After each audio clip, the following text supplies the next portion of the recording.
Sahabat Shalom, Sahabat Shalom. selamat pagi. Kembali lagi kita ada kepada sahabat pada pagi hari ini tahun 2024. Mulai hari ini lagi kita boleh merenung bersama. Sediakan catatan, bolpoin, dicatat. Sudah lama sekali saya meneliti kitab suci ini. Sudah bertahun-tahun saya teliti kitab suci ini. Mengatakan kemarin Desember, nanti Januari saya sudah masuk 186 kali. 186 kali dari Kejadian sampai Wahyu. Saya baca kitab suci ini dari tahun 2000 sampai saat bicara ini tahun 2024 sudah 186 kali. Dari tanggal 1 kemarin saya baca lagi kitab suci ini. Saya sekarang sudah masuk di 2 raja-raja. Coba bayangkan aja saudara ya. Jadi saya start lagi kemarin tanggal 1 itu saya baca dari Kejadian. Saya sudah sampai dua raja-raja lagi. Ya, mungkin minggu depan lagi itu sudah saya selesaikan lagi dari Kejadian sampai Wahyu. Jadi saya teliti loh ya. Bukan sekedar saya ada di depan ini, mimbar ini, ujuk-ujuk. Jadi saya sudah pelajari kitab suci ini selama 23 tahun. Tanpa berhenti. Jadi dari tahun 2000 sampai saya bicara ini tidak pernah berhenti. Saya baca, saya teliti, saya mencatat isi kitab suci ini, ya. Jadi kalau ada yang lebih dari saya, mungkin dari Kejadian sampai Wahyu 14 hari, berarti ini orang luar biasa, ya. Bagaimana kita memiliki keinginan untuk membaca ini? Ya kita respon dulu lah, kita respon dulu. Kita harus tahu apa isi kitab suci ini. Ini penting loh ya. Jadi awalnya memang tahun 2000 itu saya mau tahu isi kitab suci ini. Sampai 23 tahun ini melalui rohnya Tuhan, melalui kuasanya Tuhan, melalui puasa juga. Saya puasa selama 40 hari itu, satu hari itu 23 jam. Saya puasa selama 40 hari. Melalui puasa itulah kuasa Tuhan mampukan aku untuk membaca kitab suci ini. Jadi mungkin sebelum saya umur 70 tahun, kalau Tuhan mengizinkan, makanya saya bacakan kitab suci ini 200 kali. Karena memang umurnya manusia itu 70, kalau kuat 80 tahun. Itu catatan oleh Mose kalau saudara baca di sana Mazmur 90. Jadi umur manusia ini 70, kalau mampu ya 80. Jadi sebelum 70 tahun ini saya akan 200 kali ini baca kitab suci ini. Saya meneliti. Untuk apa? Saya meneliti bertahun-tahun isi kitab suci ini. Untuk apa? Ya untuk diri saya, ya untuk istri saya, ya kedua anak saya. Jadi harus saya jadi guru dalam rumah tangga ini. Harus aku jadi panutan di dalam rumah tangga ini. Ya. Saya nggak terlalu berambisi banget jadi panutan sekian jemaat, tidak. Saya hanya mau jadi panutan dalam rumah tangga saya untuk membimbing istri kedua anak saya, itu saja. Ya. Saya bertahun-tahun saya teliti kitab suci ini, tidak ada bosan-bosannya. Makanya saya mengatakan Taurat itu sudah segala-galanya bagi saya. Taurat itu yang menyelamatkan. Tanpa Taurat matilah manusia di kolong langit ini. Ya. Jadi hari ini, renungan hari ini kita terambil dari namanya Yakob. Ya. Jadi tulisan aslinya Yakob. Ya. Jadi Y-A-A-C-O-V. Jadi tulisan aslinya nama orang ini bernama Yakob. Ya. Kalau di Indonesia, jadi yang kita pegang ini, yang di Indonesia itu namanya siapa? Yakobus. Ya. Saya tidak tahu ini kenapa nama ini ditambahin sana, tambahin sini. Yang parah lagi, Yakob ini kalau di King James, karena kitab yang kita pegang ini, yang dicetak Lembaga Kitab Indonesia ini diterjemahkan dari namanya King James. Ya. Jadi yang terjemahkan dulu, yang menulis dulu, yang terjemahkan dulu adalah seorang Muslim yang bernama Abdul Mungsi. Ya. Ini sekretarisnya namanya Stanford Raffles, misionaris dari Inggris. Jadi kitab yang kita pegang ini, yang kita pakai hari ini sampai hari ini, yang dicetak Lembaga Kitab Indonesia ini dari Eropa, King James. Ya. Jadi kalau di Eropa sana, di Eropa ini yang kita baca hari ini Yakob bernama siapa? James. Sampai saya geleng-geleng.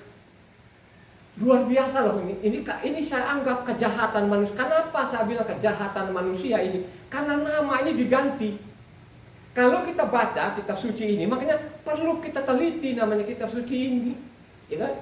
Makanya saya mengatakan jangan berambisi dulu lah untuk jadi guru di sana yang mungkin ribuan jemaatnya, jutaan jemaatnya. Jadi guru dulu lah dalam rumah tanggamu. Supaya kau jadi guru yang baik, makanya kau pelajari namanya kitab suci ini. Harus kau pelajari dari Kejadian sampai Wahyu berulang-ulang. Ya kan? Itu yang betul, ini yang benar. Supaya kita ini tidak ditipu. Nah, kalau nama orang saja sekarang itu, kalau kau sudah ganti, ini kan menghilangkan sejarah. Ya, mengaburkan sejarah, mengaburkan keturunan orang. Ini kan parah namanya ini. Siapa yang membantah ini? Ya. Karena kitab yang kita pakai ini kan disalin dari Eropa ini.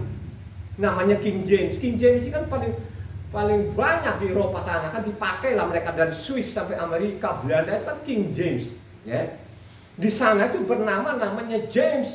Coba kalau kita teliti kitab suci, contoh, ini masalah nama juga loh saudara. Ini mau saya sampaikan kepada pendengar ini, jemaat maupun pendengar ini, supaya pendengar jemaat itu merenung. Kenapa nama ini diganti? Coba bayangkan saja kalau kita baca King James ya, Matitya, ya, jadi Matitya itu nama aslinya Matitya ya. Tidak ada namanya Matius di dalam. Ini kan orang-orang Israel, ya. Ini nih Matitya ini orang Israel 24 karat loh ini Matitya ini. Ini yang diganti juga namanya. Kalau di Eropa sana Mateo, tapi kalau di Indonesia ini Matius gitu. Ini namanya luar biasa. Ini saya anggap jahat namanya. Siapa yang menolak ini? Ya. Ini jahat namanya ini. Kalau kita baca Matitya, ya, yang di Eropa atau di King James itu Mateo, ya, 1 ayatnya 2 coba baca di situ. Yang King James restorasi ya, coba satu orang baca. Coba supaya orang pendengar ini, kenapa nama Yakob ini diganti namanya James? Situ namanya siapa? Kalau ayat 2 itu tulisannya di King James sana Jacob. Benar nggak itu? Ya. Ya, itu cucunya daripada Abraham. Cucunya Abraham itu bernama siapa? Yakob. Tulisan aslinya Yakob. Tapi kalau King James ditulisnya Jacob. Kalau di Indonesia di sini Yakob. Yakob atau Yakobus itu? Yang Lembaga Kitab Indonesia. Ini supaya kita luruskan ini. Yakob, tidak pakai Yakobus kan? Bayangkan aja di situ namanya cucunya Abraham bernama Yakob. Namanya di King James namanya Jacob. Di Indonesia namanya Yakub. Pakai U ya. Ya. Pakai U. Maupun di bawah ini ayat 16, ini Yosef, jadi Yosef namanya tidak pernah ada namanya. Ini jangan diganti nama-nama ini. Ini berbahaya loh saudara. Yosef itu punya namanya Yakob aslinya. Tapi di King James namanya Jacob. Jacob. Kalau di Lembaga Kitab Indonesia Yakub. Lucu-lucunya. Tapi kalau muridnya namanya Yosua. Yosua ini itu bukan namanya di Eropa sana, bukan namanya Jacob lagi, tapi diganti apa? James. Ya. Jadi ini bukan saya mengarang-arang ya. Jadi tadi kalau cucunya Abraham ya ditulis lembaga apanya King James namanya Yakob. Yakob. Ya Yakob. Bukan Yakobus ya, Yakob. Di ayat 16-nya Matius 1:16 itu juga tulisnya Yakob. Tapi kalau murid-muridnya Yesua ini bernama James. Coba satu orang supaya orang pendengar ini, mungkin orang selama ini tuh nggak ada yang membuka ini, sehingga pembodohan, ya, penipuan berjalan ini dari Eropa sampai saat ini, supaya orang tahu kenapa nama-nama diganti. Coba satu orang namanya Matius 10 ayatnya 2-3, itu kan di situ ada namanya aslinya mereka tulisannya aslinya itu apa Yakob, tapi di King James itu namanya James. Coba baca ayat 2-3 ya. Ini yang bernama Yakob tadi diganti-ganti. Kalau muridnya Yesua bukan apanya di Eropa sana bukan namanya Yakob tapi James. Coba baca. Ada yang namanya James nggak di situ? Matius 10 ayatnya 2-3, 2-3. Inilah nama ke-12 rasul itu, pertama Simon yang disebut Kefa, dan Andreas saudaranya, dan Yakob anak Nah, Yakob sampai situ. Coba apanya King James restorasi yang sudah direstorasi itu namanya siapa? Yakob atau James? Jadi sangat jelas di situ. Hah? James. Jadi di situ bukan Yakob tapi namanya James. Luar biasa nggak ini? Ini kejahatan yang manusia harus kita ungkap. Kenapa harus saya ungkap ini? Karena sekarang kalau kita lihat di YouTube itu ribut dengan agama lain loh saudara. Bukan dia teliti namanya isi kitab sucinya ini. Coba akhirnya nanti ditontonin jutaan orang maki-makian saudara. Ini Kristen ini kan kerjaannya namanya ngutip agama orang. Coba gara-gara tadi mengganti nama sana sini. Coba kan. Kalau dia jujur sebenarnya ini lembaga kitab Indonesia ini kan dia salin nama King James. Mestinya dia ikut dong. Kalau di sana tulisan James ya kini harus James juga. Kenapa di sini akhirnya jadinya namanya Yakobus? Ya. Nama orang ini kan namanya Yakob. Kenapa diganti-ganti? Saya teliti ini kitab suci, memang harus kita bongkar. Ya, mau suka tidak suka harus kita bongkar ini saudara. Ini adalah kejahatan, ini mengaburkan sejarah, mengaburkan keturunan orang saudara.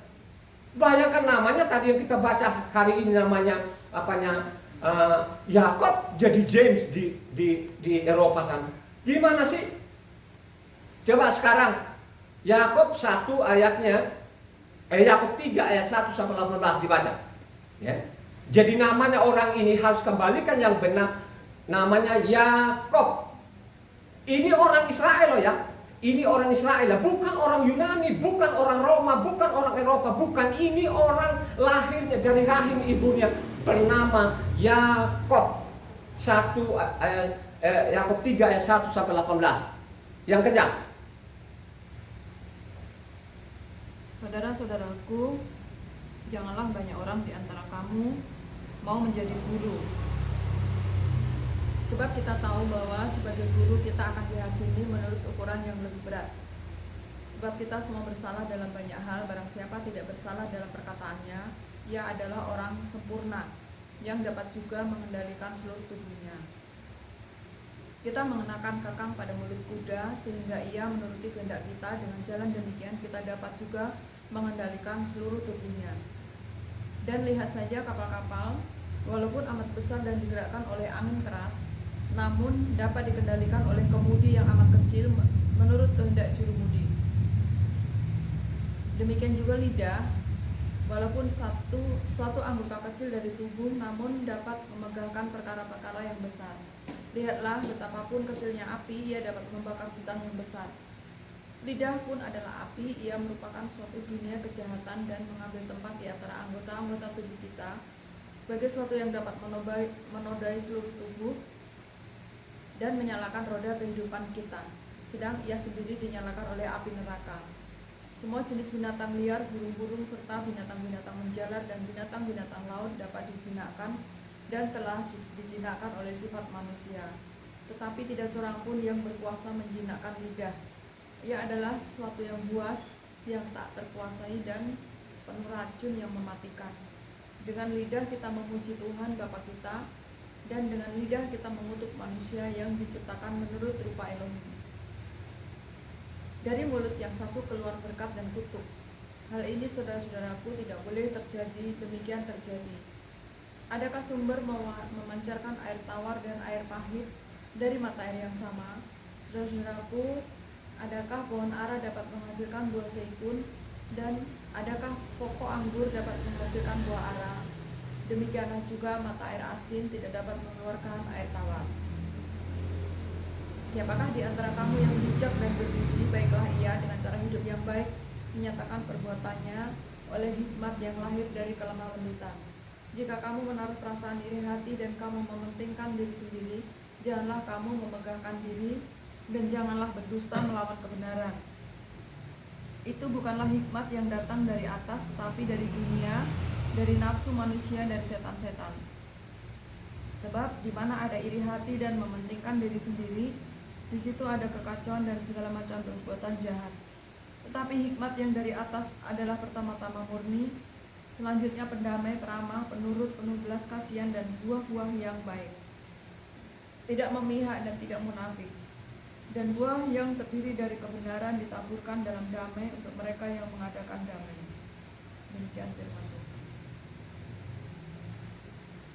Jadi sangat jelas yang kita baca hari ini.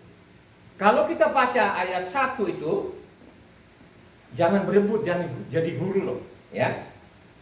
Sangat jelas di sini, jangan berebut jadi guru. Seorang guru itu harus dia menguasai juga ilmu-ilmu pengetahuan masalah apa? Ilmu sekuler. Ya, jadi seorang sekuler itu dia harus menguasai loh, saudara.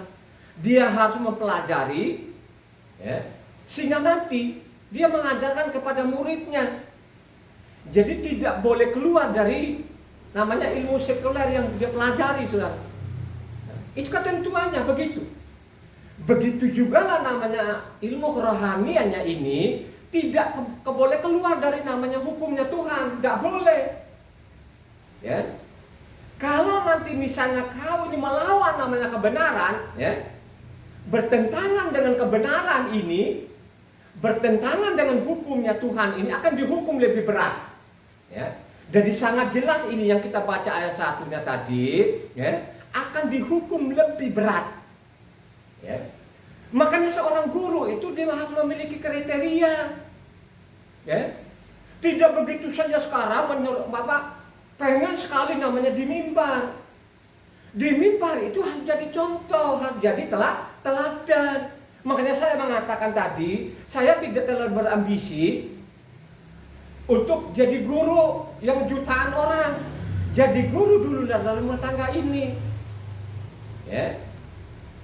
Sekalipun di dalam rumah tangga ini tidak banyak, makanya saya harus menguasai namanya isi kitab suci. Supaya saya menguasai kitab suci itu harus kita baca, kita pelajari. Tidak bisa namanya dari Kejadian sampai Wahyu satu kali terus kita, woi saya sudah tahu semua isi kitab itu, bohong. Ya.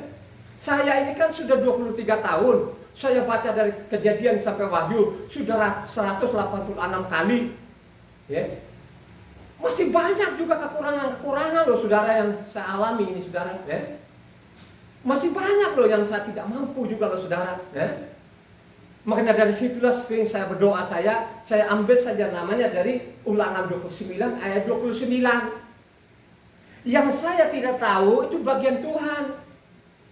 Tapi yang saya tahu namanya harus saya amalkan. Harus saya mengamalkan. Harus saya mencintai. Itu loh ajaran isi kitab suci ini. Jadi tidak ada namanya dalam isi kitab suci ini, baru dapat gelar sedikit, langsung pengen sekali mengajari orang. ngajari dulu dirinya sendiri. Baru nanti orang keluarganya, baru namanya orang lain. Makanya kalau engkau baca namanya 1 Timotius 3 ayat 1 sampai 7 itu kan sangat jelas. Ya, jadi seorang namanya penatua, jadi dalam kitab suci di dalam yang saya pelajari bertahun-tahun ini sudah 23 tahun, di dalam hanya ada namanya penatua. Penatua dan penilik itu sama. Ya, jadi mereka ini pengajar. Kalau diaken dengan penatua atau penilik itu beda, saudara ya. Jadi namanya penatua atau penilik ini jabatannya mereka mengajar yang di mimbar-mimbar itu. Sedangkan diaken itu melayan dalam rumah ibadah itu, ya, melayani, terima tamu, disuruh nanti duduk di sana. Itu udah tugasnya, ya. Tugasnya loh saudara, yang saya pelajari bertahun-tahun selama mau masuk 24 tahun ini, ya. Jadi seorang pengajar itu harus memiliki kriteria, ya, dan harus diuji juga, ya. Apakah mereka ini sudah jadi contoh nggak di dalam rumah tangganya? Kalau dia tidak jadi contoh dalam rumah tangganya, dia nggak bisa, saudara. Ini peraturannya begitu, ya, peraturannya. Makanya kalau kita baca namanya Taurat sana, pengajar itu dari imam, ya. Jadi pengajar itu adalah orang-orang Lewi, keturunan Lewi. Imam-imam itu jadi pengajar, saudara, ya. Imam-imam itu harus mereka kuasai namanya Taurat itu, supaya itu mereka nyampaikan kepada nanti jemaatnya, ya, tidak salah, tidak menyimpang. Tapi apa yang terjadi dalam penyelidikan saya, waktu mereka keluar ini dari Misraim ini sampai detik ini pengajar-pengajar ini konyol, ya. Mereka tidak hiraukan lagi namanya kitab Taurat tadi, hukumnya Tuhan ini, ya. Yang mereka pegang sekarang orang Israel sampai sekarang ini, yang mereka pegang ada namanya Talmud. Sampai saat ini, ya, ini adalah bikinan manusia, tafsiran-tafsiran manusia yang saya anggap itu tidak bertanggung jawab. Pada waktu Yosua sendiri pun sudah ditegur sama mereka ini kan, supaya kembali kepada hukumnya Tuhan. Tapi mereka juga nulikan telinganya, ya, membekukan hatinya. Akhirnya apa? Yerusalem itu kan dihancurkan. Gak ada lagi batu kan. Yang paling gawat lagi sekarang ini orang Israel, pergilah namanya tembok itu. Terus tembok itu mereka pergi sana, cium tembok, mereka selip-selip kata ini adalah berzina namanya. Dalam isi kitab suci dia berzina. Coba kan. Makanya dibiarkan saja ini, Tuhan ini dibiarkan saja mereka sampai saat ini. Coba mengalami peperangan, ya, dan lain sebagainya sampai saat ini loh. Jadi dia belum berdamai dengan Israel, ya. Supaya kita tahu ini guru yang benar atau palsu ini. Makanya kita pun sendiri ini sebagai jemaat itu harus kita kuasai namanya isi kitab suci. Sehingga pada waktu nanti gurunya dia menyelewengkan, ya, dari isi kitab suci, tegur sama dia, jangan takut. Sekalipun dia geretak-geretak jemaatnya, oh jangan kutak-kutik biji matanya Tuhan. Kalau dia biji mata Tuhan, dia harus ajari orang itu sesuai namanya isi kitab suci. Gak boleh keluar dari isi kitab suci ini, ya. Coba, kenapa saya mengatakan dari dulu supaya jemaat itu baca kitab suci supaya tidak ditipu. Karena ini penipuan ini sudah dari Eropa. Ini diteruskan saja orang Indonesia ini. Ini penipuan sudah dari Eropa sana, menipu orang, ya kan? Isi kitab suci dengan dari mulutnya berbeda. Coba kan, ada tulisan-tulisan di dalam mereka tidak mau. Tapi yang tidak ada tulisannya itu yang mereka mau. Kenapa juga jemaatnya mau saja amin-amannya? Karena rata-rata jemaatnya ini orang Kristen ini itu sudah namanya hampir 100% itu tidak baca tuntas dari Kejadian sampai Wahyu, ya. Termasuk juga gurunya. Gurunya sama ini. Dia tidak pernah teliti namanya isi kitab suci. Dia bla bla bla bla aja, dia dapat namanya STH. Akhirnya apa? Dosa dari Eropa. Dia lanjutkan ke sini. Kenapa saya mengatakan dia dosa dari Eropa? Tadi kan kita sudah ngomong, masa sih nama orang kau ganti? Terus enak saja sekarang itu nama kok kita ribut-ribut. Ini adalah anak-anak iblis yang begini ini, gitu? Yang tidak benar ini, saudara. Bagaimana sih? Satu huruf saja pun apanya beda, makanya artinya nanti juga berbeda. Coba kan? Kalau orang-orang Kristen itu dari ambil dari Eropa, dari Timur Tengah, nama-nama ini coba kan diganti-ganti nama ini. Kalau kau sudah ganti nama orang, itu mengaburkan namanya sejarah. Makanya saya mengatakan seorang guru itu harus memiliki kriteria. Makanya baca 1 Timotius 3 ayat 1 sampai 7. 1 Timotius 3 ayat 1 sampai 7 supaya ini orang tidak gagal paham. Saya mohon ya pendengar ya di luar sana, ini kan melalui YouTube ini ya. Mohon ya kalau kau bisa ini ya, kau subscribe lah supaya engkau mencatat. Tinggal lu di rumah ini nongkrong saja, tinggal kau catat ini sehingga kau pelajari saudara, sehingga kau tidak dibohongin terus menerus ini ya.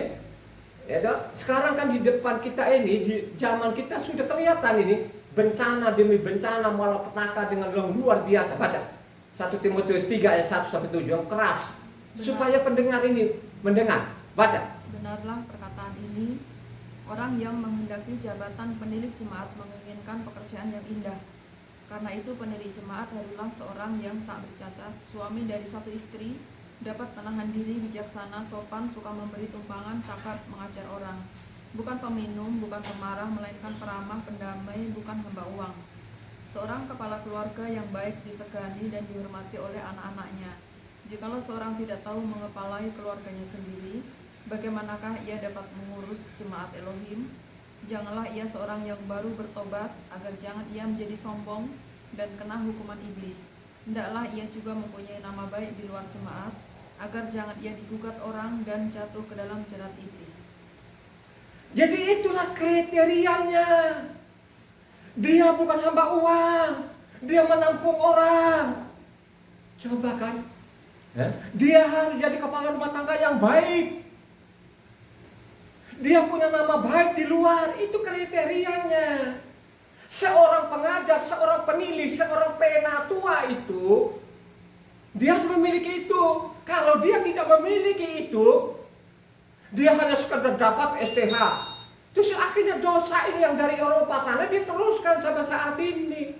Kalau kita dengar sekarang kan orang dengar ini yang tidak baca kitab suci, mulai nafsu, ya. Kalau kita bilang nanti oh ini nama ini apa, kok di sana James, kenapa di sini Yakobus, terus ada namanya Yakub. Coba, ini kan tidak benar ini saudara. Itulah orang-orang yang tidak baca buku yang lain juga. Makanya kitab-kitabnya tiap negara kan diterjemahkan ini. Cobalah dibaca. Saya ini kan membaca.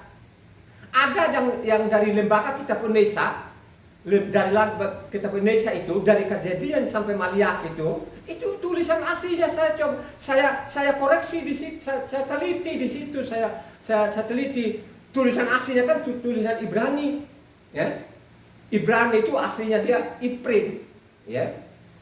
Jadi tulisan asli Ibrani ini itu kan lembaga ada ini kan coba di dalam kalau kita baca namanya tulisan aslinya tidak ketemukan namanya Musa, ketemukan namanya Mose, ya. Kalau namanya Musa tanya orang Israel nggak tahu itu apa artinya Musa, tapi kalau mereka bilangnya Mose tahu artinya apa, ditarik dari air itu artinya. Kalau satu huruf saja pun salah, makanya nanti artinya juga salah. Ya, karena nama-nama orang Israel itu ada artinya.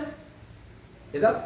Misalnya Matitiyah kan begitu, karunia Yahweh kan begitu, ya. Kalau namanya Yahkanan itu Yahweh berbelas kasihan artinya. Nah, kalau kau sudah ganti nanti jadi Yokanan atau Yakanan ini jadi John, ya, atau Yohanes, orang nggak tahu itu nama dari siapa, nggak tahu itu. Ini kan yang nama-nama ini penginjil-penginjil ini orang Israel semua ini, ya. Masuk di Eropa sana diganti, termasuk juga namanya Yesua ini kan diganti namanya Yesus. Kita tidak ketemu namanya Yesus di dalamnya. Ini kan namanya Yesua ini kan lahir dari orang-orang Israel 24 karat. Ibunya bernama Miriam. Yang diganti namanya di Eropa sana dari Maria. Kalau kita ngomong, itu nama tidak penting. Itulah orang-orang yang tidak bertanggung jawab. Dia ikutin gurunya. Gitu? Dia ikutin gurunya dari Eropa sana itu yang sudah menyelewengkan namanya kitab suci ini. Ini penyelewengannya, ya.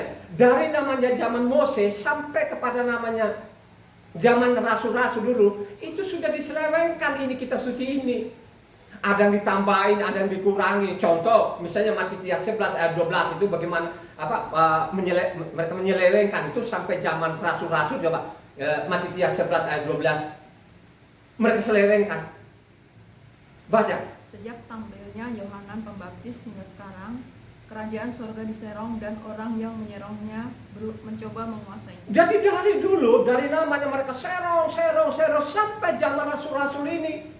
Serong sampai sekarang ini bukan serong lagi, mereka menjungkir balikan, termasuk nama-nama orang diganti semua. Hari ibadahnya ganti, hari raya-raya ganti, nama Tuhan ganti. Ini perbuatannya siapa ini? Kita harus ungkap, ya. Apakah nanti orang sana itu dia mau respon, tidak respon, itu urusan lain. Karena memang di dalam kitab suci yang kita baca sana, karena sempitnya jalan sedikit sekali orang. Benar kan? Saya sudah sekian tahun ini kan saya masuk di YouTube. Paling-paling nanti yang like sekian orang kan gitu kan, ada 1-2 orang gitu. Memang begitulah nanti akhir hidup, akhir zaman ini, ya. Akhir zaman nanti begitulah, sedikit sekali orang yang masuk katanya. Karena lebarnya jalan katanya banyak orang masuk, ya. Coba kalau kita ungkap begini kan, dia tidak mau baca dulu. Langsung dia nafsu. Nafsumu nggak ada apa-apanya. Beda yang di sini. Tapi sekarang saya nggak nafsu, saya baca saja setiap hari, ya. Saya ajari dulu istri saya, kedua anak saya, ya. Ini orang-orang di dalam rumah tangga saya ini kan titelnya mereka, titel sekulernya mereka juga berderet-deret ini, ya. Coba kan, kalau saya tidak menguasai itu, bagaimana saya mengajari mereka ini, ya. Paling-paling mereka tidak dengar, ya. Tapi kalau saya mengajari mereka melalui pasal ini, ayat ini, kan begitu, ya. Mereka pasti akan sadar, itu, ya. Jadi itulah yang terjadi sampai saat ini. Mereka putar balikan, mereka jungkir balikan, mengajari orang yang tidak ada tulisan di dalamnya. Yang ada tulisannya dibuang, dihilangkan, dikaburkan. Itulah yang terjadi sampai saat ini, ya. Orang tidak sadar juga yang saya sampaikan ini. Ingat baik-baik, cepat atau lambat pasti mati juga. Cepat atau lambat bumi ini akan habis, ya. Jadi saya mau bersahabat, cepat atau lambat, ya. Juga pun kalau kita baca di sana diperingatkan juga. Misalnya sekarang Keluaran 23 ayat 1 sampai 2. Coba Keluaran 23 ayat 1 2. Ya. Jadi kalau kita mau tahu ini apakah guru ini benar atau tidak benar, harus kita kuasai juga namanya isi kitab suci ini. Jangan jemaat itu hanya amin amin saja. Jangan seperti kerbau yang tusuk hidungnya, digeret sana, geret sini, jangan. Harus kamu menguasai namanya isi kitab suci ini. Baca Keluaran 23 1 sampai 2. Janganlah engkau menyebarkan kabar bohong. Janganlah engkau membantu orang yang bersalah dengan menjadi saksi yang tidak benar. Janganlah engkau turut-turut kebanyakan orang melakukan kejahatan, dan dalam memberikan kesaksian mengenai suatu perkara, janganlah engkau turut-turut kebanyakan orang membelokkan hukum. Jangan kau ikut-ikutan, jangan ikut kebanyakan orang yang membelokkan hukum. Ya, makanya saya mengatakan ini harus kau baca kitab suci ini. Kalau engkau tidak baca kitab suci ini, mati taruhannya. Mati taruhannya. Karena pengajar-pengajar ini sudah tidak sesuai lagi isi kitab sucinya. Malah kitab suci ini sudah dijungkir balikan. Makanya sekarang sibuk mereka urusin agama lain. Mereka maki-makian di sana. Coba saudara, sehingga di negara kita ada kebencian antara umat agama, yaitu tadi dia tidak meneliti namanya kitab sucinya, ya. Malah dia tanggapi namanya apa, komen-komen orang lain, agama lain, diamkan saja, ya. Jawab saja, agamamu dengan saya ini tidak sama. Hanya persoalannya sekarang ini orang Kristen disama-samain, hanya beda jalan katanya. Coba kalau yang sudah begini mau surga, gitu. Nggak usah urusin. Setiap hari itu harus membaca kitab suci ini, sehingga engkau memiliki pengetahuan suatu kekayaan. Halo, pengetahuan akan firman itu namanya kekayaan yang sesungguhnya, bukan harta jasmanimu, bukan harta dunia, tapi harta rohani itu. Kalau engkau memiliki pengetahuan akan namanya isi kitab suci. Ya, coba kan Makanya kalau kau baca namanya ulangan 17 di sana, kalau kau angkat orang raja, salilah namanya Taurat ini, ya, berikan kepada raja ini, supaya raja ini dia membaca seumur hidupnya, supaya dia tidak menyimpang dari hukumnya Tuhan. Kan begitu isi kitab suci ini, ya. Coba kan, ingat baik-baik. Ya. Kata penulis di dalam, bukan penulis ini penulis ini salin dari mulutnya Tuhan Yahweh itu sendiri, ya. Matitia 12 ayat 36-37 mengatakan, dengan mulutmu akan dibenarkan, tapi dengan mulutmu juga akan dihukum. Coba baca satu orang. Matitia 12 ayatnya 36-37. Tetapi aku berkata kepadamu, setiap kata sia-sia yang diucapkan orang harus dipertanggungjawabkannya pada hari penghakiman. Karena menurut ucapanmu engkau akan dibenarkan, dan menurut ucapanmu pula engkau akan dihukum. Coba saudara, menurut ucapanmu dibenarkan, dan menurut ucapanmu juga akan dihukum. Itulah tadi yang dimaksud, jangan rebutan jadi guru. Kalau engkau jadi guru itu harus benar-benar ini kau teliti kitab suci ini, sehingga engkau sampaikan itu sebenar-benarnya. Jangan menipu. Penipuan dari Eropa sana jangan dipiara lagi di Indonesia. Ya. Saya mengatakan banyak sekali kitab yang kita baca ini bertentangan satu yang lain. Kenapa saya mengatakan saya mencatat? Ya. Karena saya baca ini 2 minggu dari Kejadian sampai Wahyu, ada catatannya, nggak bisa orang bantah itu. Coba saudara, dengan mulutmu akan dibenarkan, dengan mulutmu juga akan dihukum. Ya saudara, ya. Gak main-main loh saudara ya. Gak main-main loh. Kalau kita baca juga, makanya saya mengatakan seorang guru ini, dia harus menguasai namanya ilmu kerohaniannya ini. Dia harus teliti namanya dari Kejadian sampai Wahyu berulang-ulang kali. Ya. Coba kalau sekarang berebutan saudara, berebutan ada yang sampai peluk-peluk namanya mimbarnya. Kenapa sampai dia nggak lepas itu? Ya. Bukan kebenaran lagi mereka sampaikan, tapi berebutan di atas meja saudara. Dalam kitab suci di dalam tidak dibenarkan itu memungut-mungut. Tidak ada saudara. Ya. Di dalam kitab suci diajarkan rasul-rasul itu, apa yang kamu peroleh dengan cuma-cuma, berikanlah dengan cuma-cuma saudara. Ya. Apa yang kau peroleh dengan cuma-cuma, berikanlah ke cuma-cuma. Itu ajaran rasul-rasul. Kalau sekarang ini mereka rebut di meja, mereka nafsu benar ada di mimbar karena ada sesuatu yang mereka inginkan di situ. Sedangkan kebenaran mereka tidak peduli. Yang penting di atas meja, ya, aman saudara. Orang-orang yang di atas meja itu kan di dalam ilmu sekuler nggak mampu, ya. Gak punya ilmu, akhirnya di situ di mimbar ini penipuan. Ini saya mengatakan dari Eropa masuk di Indonesia menipu orang. Coba kan, kalau diomongin nama mereka gampang. Sekarang cepat ngomong gitu. Orang Kristen kalau ngomong nama tidak penting, nama itu tidak penting bagi kami. Yang penting hati saya ke atas kata. Itu omongan itu saudara, itu sudah dari Eropa. Ya, tidak penting. Tidak penting, nama kamu tidak penting. Coba, kalau ganti namanya mencak-mencak dia. Coba kalau diganti namanya, coba kan namamu sekarang namamu babi. Wih, bisa dia bunuh orang, saudara. Coba, kalau di ngomongin nanti itu namamu kalau dikasih nama babi, kira-kira lu mau nggak? Mencak-mencak, saudara. Dia apanya salah satu huruf saja pun dia udah mencak-mencak. Kalau ini bukan satu huruf lagi, berhuruf-huruf, ya. Jadi ingat baik-baik, dengan mulutmu akan dibenarkan, dengan mulutmu juga akan dihukum, saudara. Ya. Coba bayangkan aja, ini kan orang-orang Tuhan ini, ya. Karena memang dari Kejadian sampai kalau kita pelajari kitab suci ini, itu sekian persen itu memang kepada orang Israel, ya. Kepada orang Israel loh, saudara. Coba kalau kita baca di kisah para rasul sana itu, mereka yang sampaikan itu kebenaran itu, mereka sampaikan hukum Tuhan kepada orang Israel. Ya. Kalau ada pun pengikut-pengikutnya mereka ini, ya.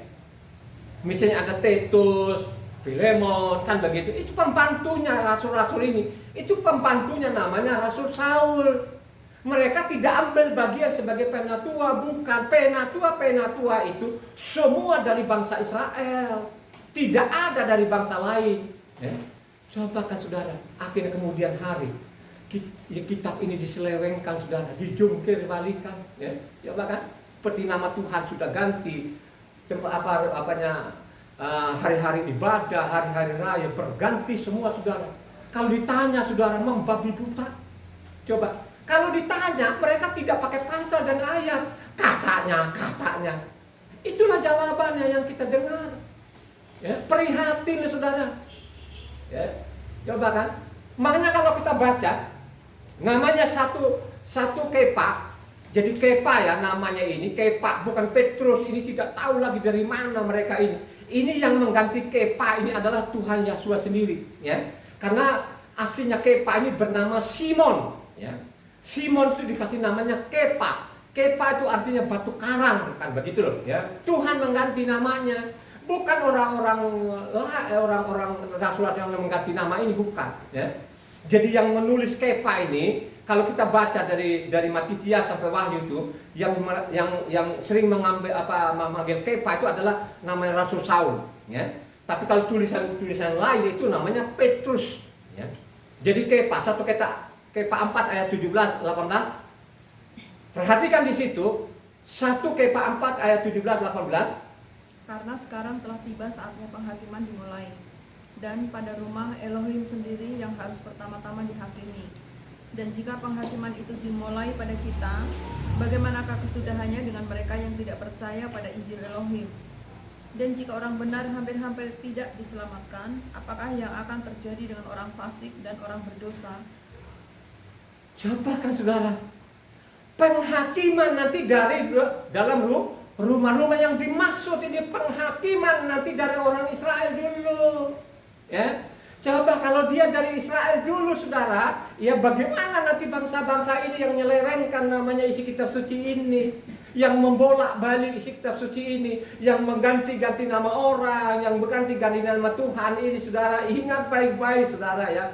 Dia datang kedua kalinya bukan pada waktu dulu itu, Dia dulu itu mereka hina-hina. Ini anaknya tukang kayu, dia juga tukang kayu. Dihina-hina, diolok-olok, dibunuh saudara. Pada waktu dia datang kedua kali, di situ dia perlihatkan segala kemuliaannya, keasliannya. Jangankan digebuk, diketok sama kamu, baru lihat cahaya saja udah mati tuh orang-orangnya. Jangankan lo ini manusia, itu gunung-gunung aja pun sampai rubuh katanya. Coba, bumi itu kan goncang itu saudara pada waktu dia datang kedua kali. Nggak ada pengampunan saudara. Siapa yang menyelewengkan ini hukumnya Tuhan, pada waktu datang kedua kalinya, lihat nanti ada pasal dan ada ayatnya. Penghukumannya dari rumah dulu. Orang benar itu saja hampir-hampir tidak diselamatkan. Bagaimana namanya orang fasik? Orang fasik itu senang saudara, ada tulisannya dia buang. Yang tidak ada tulisan itu yang digembar-gemborkan dari mimbar saudara. Ini dosa ini kan sudah dari generasi ke generasi saudara. Indonesia itu penerus saja saudara. Indonesia itu piara ini. Makanya di Eropa di sana tidak ada lagi sekarang. Mereka tinggalkan saja itu Kristen, sudah nggak ada. Kalau ada pun nenek-nenek yang mau mati itu yang nganga-nganga saja di situ. Kan kebiasaan orang-orang Kristen begitu. Padahal dia tidak tahu apa-apa. Yang penting dia masuk rumah ibadah, dia bilang surga. Dia tidak tahu bahwa mereka ini ditipu. Makanya saya mengatakan supaya engkau tahu ini penipu atau bukan, harus kau baca kitab suci. Seperti saya tidak mau ditipu sekalipun berderet-deret gelarmu di belakang, saya nggak peduli itu. Sekalipun pengikutku tidak ada. Yang penting pengikutku itu adalah istriku, kedua anakku itu saja. Nggak ada yang saya inginkan. Kedua anakku itu harus betul-betul harus saya harus awasi, saya harus jaga supaya mereka tidak terseret ini. Coba, maka saya bilang kan anak saya ini ilmu sekulernya saja pun gelar mereka juga berderet juga. Coba kan, makanya saya mengatakan mereka ini, kamu punya ilmu sekuler sudah berderet. Coba dengan kamu sibuk kerja, jangan kamu lupakan namanya isi kitab suci ini, karena inilah yang menyelamatkan engkau. Maka kedua anakku ini mereka nurut. Kenapa mereka nurut? Sudah terbiasa mereka dari kecil, mereka teliti juga isi kitab suci ini. Sampai perguruan tinggi, sampai mereka dewasa, sampai mereka kerja. Maka kedua anak saya atau istri saya nggak mungkin ditipu. Nggak mungkin ditipu aja. Bagaimana mereka bisa tipu sama mereka kalau setiap hari mereka juga baca kitab suci ini? Coba. Jadi ingat baik-baik ya, penghakiman dari rumah. Orang benar saja hampir-hampir tidak diselamatkan. Bagaimana namanya orang-orang fasik, ya. Kita tahu ini, makanya saya mengatakan ini. Kalau kita baca kitab suci, sebenarnya ketahuan nih mereka-mereka ini, penipu-penipu ini. Karena sudah dicatat di dalamnya. Zaman rasul-rasul dicatat, perhatikan namanya tingkah laku mereka. Biasanya penipu-penipu ini kalau mendengar namanya hukum Tuhan, kalau mendengar Taurat itu mereka memalingkan telinga. Ya, ini penipu-penipu ini. Itu namanya guru-guru palsu, namanya nabi-nabi palsu. Ya. Mereka mendengar namanya Taurat, mereka benci sekali. Mendengar nama Yahweh itu mereka benci. Ya. Itulah ciri-cirinya guru palsu. Makanya coba kan sekarang orang Kristen ya mendengar kita Yahweh itu, wah itu dia Yehova. Coba kan, itu kalau orang Kristen mendengar kita pakai nama Yahweh ini saudara ya, mereka bilang itu sesat. Mereka tuh aliran Yehova. Padahal kitab yang dia pegang, yang dicetak lembaga kitab ini, itu masih ada di belakang. Itulah yang dipelintir oleh nama lembaga kitab ini dari Eropa sebenarnya di sana ini. Sampai Indonesia dia teruskan saja. Makanya kata Yahweh itu sudah digantikan namanya Tuhan huruf besar semua maupun Allah huruf besar semua. Ya. Sehingga orang Kristen itu mendengar nama Yahweh langsung menghujat. Ingat loh ya, siapa yang menghujat nama Yahweh akan dihukum. Kalau kebaca Imamat 24 di sana, ayat 16, siapa yang menghujat nama Yahweh itu akan dihukum mati, saudara. Makanya siapa saja yang menghujat nama Yahweh itu secara rohani sudah mati. Ya. Itulah yang kita terima dari guru-guru palsu ini, yang tidak mengajarkan yang benar. Kalau perpuluhan yang mereka bilangnya benar. Tapi kalau bilangnya Taurat tidak benar. Coba kan. Inikah guru-guru benar nggak? Ini guru-guru palsu. Ya.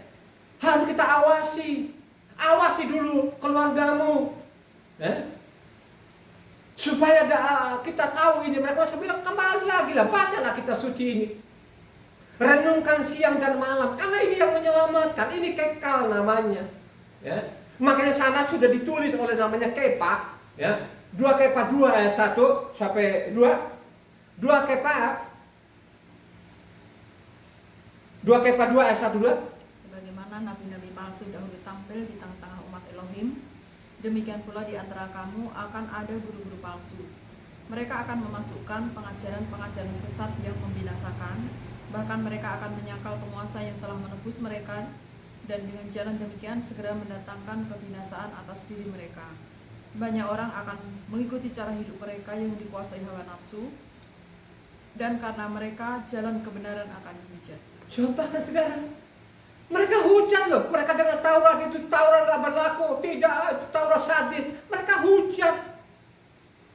Coba kan saudara, apakah di dalam isi kitab suci mengajari orang supaya kau buang Taurat? Tidak. Peganglah namanya hukumnya tuh Tuhan. Maka aku datang di bumi ini bukan meniadakan Taurat 1 titik 1 iota.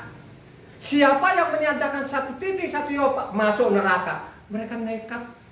Makanya orang Indonesia ini termasuk di Eropa kan sudah nekat nih. Ini lebih nekat di sini lagi, saudara.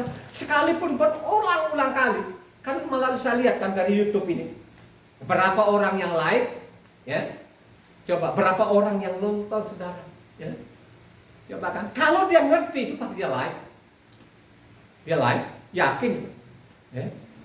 Ya itu sekedar sekali, dia lihat mungkin dia klik itu kan. Dia tidak baca lengkap di dalamnya, langsung dia menghilangkan itu. Pertama kan karena dia bilang itu terlalu lama.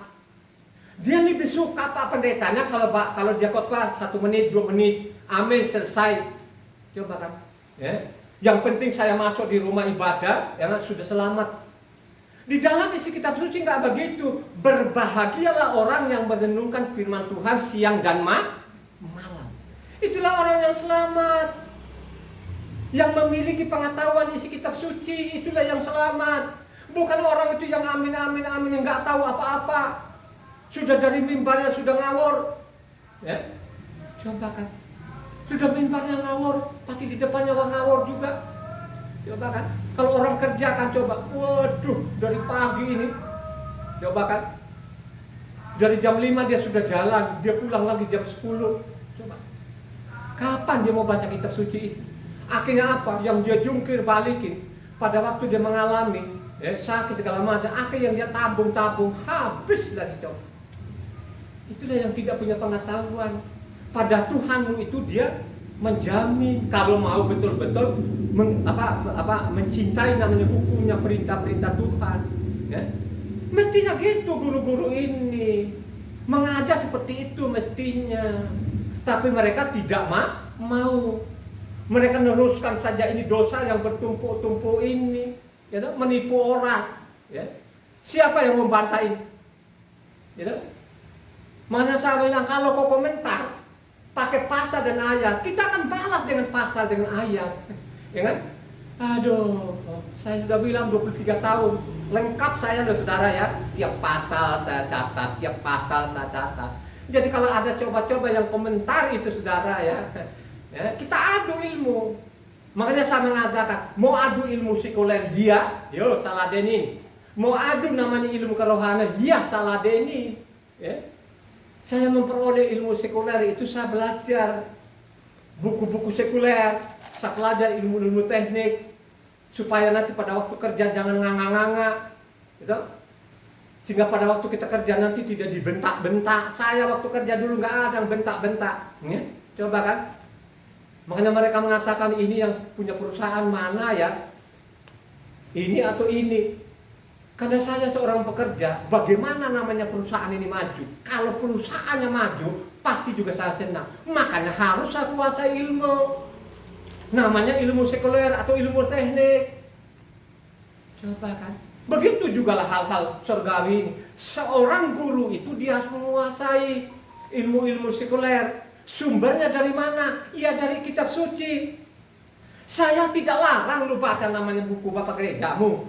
Alangkah lebih baiknya kalau engkau benar-benar teliti dulu namanya isi kitab suci ini. Sehingga ketahuan nanti buku Bapak Gerejamu bertolak belakang gak dengan isi kitab sucinya. Ini yang guru yang baik, guru yang benar. Bukan guru yang ngawur-ngawur begitu. Cobalah saudara ya. Banyak sekali orang yang ngawur. Makanya di dalam isi kitab suci yang kita pelajari di dalamnya, seorang murid itu jangan boleh lebih daripada gurunya. Halo? Seorang murid itu harus sama dengan gurunya. Amin gak ya? Ya? Jadi seorang murid itu harus sama dengan guru. Jadi jangan timpang. Di mimbarnya tinggi banget ilmunya, di sini nganga-nganga doang, nggak mau belajar. Ya bagaimana sih lu mau naik kelas? Bagaimana sih lu mau peroleh ijazah? Kan harus belajar gitu. Makanya seorang murid itu harus sama dengan gurunya, jangan lebih. Kalau sekarang itu ada yang kebablasan juga. Karena ada kebablasan kadang-kadang melebihi Tuhan, saudara. Yang lebih nekat lagi sekarang dia melebihi Tuhan. Kenapa saya mengatakan dia melebihi Tuhan? Karena semua hukum-hukumnya Tuhan dibuang. Ini melebihi Tuhan loh saudara. Dianggap Tuhan itu bodoh. Coba saudara. Ya? Matius 10 ayat 24-25. Seorang murid tidak lebih daripada gurunya atau seorang hamba daripada tuannya. Cukuplah bagi seorang murid jika ia menjadi sama seperti gurunya, dan bagi seorang hamba jika ia menjadi sama seperti tuannya. Jika tuan rumah disebut Beelzebul, apalagi seisi rumahnya. Jadi harus seimbang antara dosennya dengan mahasiswanya sama. Misalnya contoh Ina ini. Kalau Ina dulu, kalau dosennya nggak ada, makanya dia ambil alih namanya tugasnya dosen tadi itu. Makanya disebut namanya Ina ini asisten dosen. Harus seperti itu. Ya. Kalau ada masalah mungkin dosennya nggak ada, diambil alih anak-anak pintar tadi itu. Termasuk namanya Ina ini kan anak pintar. Makanya dia dulu sering menggantikan dosen yang nggak masuk. Karena dia sudah menguasai juga ilmu. Makanya dia bilang itu tadi, murid itu tidak boleh lebih dari gurunya, harus sama dengan gurunya. Begitu juga lah guru tadi itu harus dia kuasai namanya ilmu sekuler. Supaya dikuasai itu harus dia pelajari. Ya, begitu juga lah namanya kerohanian. Jangan langsung lihat Pak Pendeta, langsung nunduk gitu kan. Padahal pendetanya ini yang membaca kitab suci ya, seperti saya. Tiap mereka khotbah, waduh saya prihatin mendengarnya. Ya, tidak sesuai loh. Dari mulutnya dengan isi kitab sucinya bertentangan. Pak Saudara, ya. Kalau yang di depannya itu yang tidak pernah baca, waduh, ada yang tidur, diikut-ikut saja amin gitu, padahal nggak tahu apa-apa itu. Rata-rata loh orang Kristen seperti itu, gitu. Mulai ngajarin anaknya sampai di sekolah minggu bla bla bla bla bla bla, coba kan? Tidak pernah mengajari anaknya, marilah kau baca kitab suci dari Kejadian sampai Wahyu. Coba kan? Ada nggak waktu kecil dulu Evan sama Ina ini? Nah, saya betul-betul paksa mereka untuk baca nama dan Kejadian sampai Wahyu. Mereka habis nggak? Habis dari Kejadian sampai Wahyu. Ya? Hasilnya apa? Luar biasa. Dalam ilmu sekuler mereka nilainya AB, dapat cari pekerjaan tidak susah-susah. Begitu juga hal-hal surgawi. Kalau engkau namanya menguasai namanya ilmu sekuler, nggak susah-susah banget. Ya? Tuhan akan jamin lo hidup. Ya? Ya, coba kan. Yang menghukumi engkau adalah firman katanya. Coba baca Yohanes 12 ayatnya 47-48. Jadi yang menghukumi nanti firman. Tulisan-tulisan di dalam kitab suci itulah yang menghukum. Ya. Misalnya kau langgar ini, pasal ini, ayat yang lain di bawah sudah ada hukumnya. Begitulah isi kitab sucinya. Coba Yohanes 12 ayatnya 47-48. Dan jikalau seorang mendengar perkataanku tetapi tidak melakukannya, aku tidak menjadi hakimnya, sebab aku datang bukan untuk menghakimi dunia, melainkan untuk menyelamatkannya. Barang siapa menolak aku dan tidak menerima perkataanku, ia sudah ada hakimnya, yaitu firman yang telah kukatakan. Itulah yang akan menjadi hakimnya pada akhir zaman. Coba saudara, dia akan tidak berubah di dalamnya. Kau langgar hari Sabat itu sudah ada hukumnya. Kau langgar pondok daunnya ada hukumnya. Sudah ada tulisan dalam buku itu sudah disediakan. Lu langgar Pesaknya, lu ganti-ganti, lu sembarangan, itu sudah ada hukumnya. Makanya dia bilang satu hukum berlaku kepada apa? Bangsa Israel maupun bangsa satu hukum berlaku. Ya. Satu hukum berlaku kepada ini. Kalau ajaran guru-guru yang benar, dia akan ajaran kepada jemaatnya atau muridnya, satu hukum berlaku kepada namanya Israel, orang Israel maupun orang asing. Ya. Contoh misalnya kalau kita baca namanya Keluaran 12 ayatnya 49 yang kencang. Ya. Ini satu hukum loh saudara ya, jangan dirubah-rubah. Jadi Pesak jangan Jumat Agung, ini fatal namanya. Jadi Pesak nanti hari Minggu gitu tidak benar, itu bertentangan namanya isi kitab suci. Ya, Keluaran 12 ayat 49.